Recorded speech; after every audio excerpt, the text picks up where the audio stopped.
Hi, everybody. As Thanksgiving approaches, we always want to take a few minutes to reflect on the past year and the coming year. Our team has had a lot happen since last year. Our office has moved, we've grown and changed team members, we've battled illness and death and volatility and the ability to get you guys products. But no matter what, everybody has remained thankful and blessed.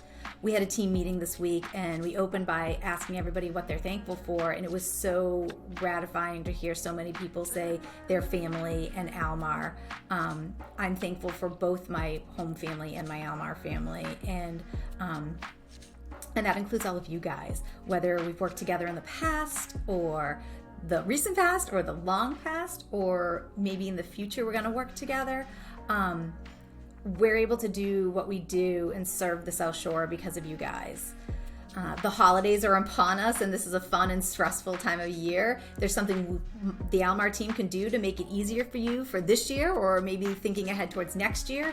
Kitchens and baths are really popular things we're talking about with people right now, and we'd love to help you out and get your project started. So have a happy Thanksgiving, and we look forward to talking to you all soon. Thanks.